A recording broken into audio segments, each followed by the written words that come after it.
హైదరాబాద్లో బీజేపీ ఆవిర్భావ వేడుకలు ఘనంగా నిర్వహించారు. నాంపల్లిలోని బీజేపీ కార్యాలయంలో నిర్వహించిన ఈ కార్యక్రమంలో కేంద్ర మంత్రి, తెలంగాణ బీజేపీ అధ్యక్షుడు కిషన్ రెడ్డి పాల్గొన్నారు. పార్టీ జెండాను ఆవిష్కరించిన ఆయన ప్రపంచంలో అత్యధిక మంది సభ్యత్వాలు కలిగి ఉన్న పార్టీ బీజేపీ అని అన్నారు. ప్రధాని నరేంద్ర మోదీ నాయకత్వంలో దేశం అభివృద్ధి పదంలో దూసుకుపోతుందని అన్నారు. తెలంగాణలో బీజేపీ బలం మరింత పెరిగిందని కేంద్ర మంత్రి వెల్లడించారు. మొదటి అధ్యక్షులుగా ఇక్కడ పార్టీ ప్రారంభించడం జరిగింది. వారి తర్వాత స్వర్గీయ పివి చలపతిరావు గారు, అదేవిధంగా స్వర్గీయ బంగారు లక్ష్మణ్ గారు, స్వర్గీయ వి రామారావు గారు, మరి చిలకం రామచంద్రరెడ్డి గారు, స్వర్గీయ వీళ్ళందరూ కూడా పార్టీకి నేతృత్వం వహించారు. అదేవిధంగా గౌరవనీయులు వెంకయ్య నాయుడు గారు, బండారు దత్తాత్రేయ గారు, ఇంద్రసేనారెడ్డి గారు, అనేక మంది, డాక్టర్ లక్ష్మణ్ గారు, బండి సంజయ్ గారు, అనేక మంది అధ్యక్షులుగా ఈ పార్టీకి తెలంగాణలో, ఆంధ్రప్రదేశ్లో నేతృత్వం వహించడం జరిగింది.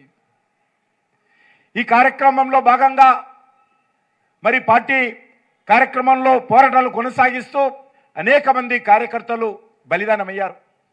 నక్సలైట్లకు వ్యతిరేకంగా మరి పాకిస్తాన్ ఐఎస్ఐ మరి హత్యాకాండకు వ్యతిరేకంగా అనేక మంది బలిదానమయ్యారు.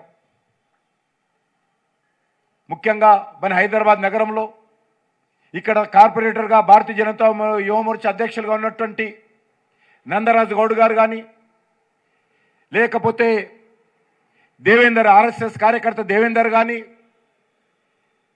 లేక బాలరాజు యాదవ్ కానీ, పాపయ్య గౌడ్ కానీ, అదేవిధంగా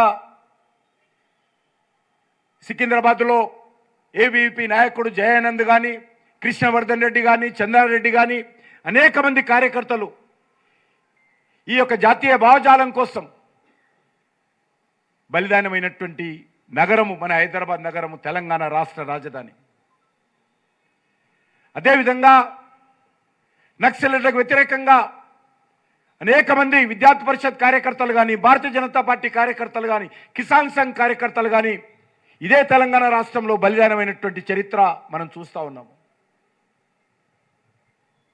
ఈరోజు వాళ్ళందరూ కూడా నివాళులు అర్పించాల్సినటువంటి బాధ్యత ఉన్నది. అందరికీ రాష్ట్ర భారతీయ జనతా పార్టీ తరఫున ఈ జెండా కోసం, ఈ దేశం కోసం, ఈ జాతీయ భావజాల సిద్ధాంతం కోసం బలిదానమైనటువంటి అమరవీరులకు, పార్టీ పెద్దలకు ఈరోజు నివాళులు అర్పిస్తూ ఉన్నాం. పట్టభద్రుల నుంచి గెలిచినటువంటి వారు మొదటి అధ్యక్షులుగా ఇక్కడ పార్టీ ప్రారంభించడం జరిగింది.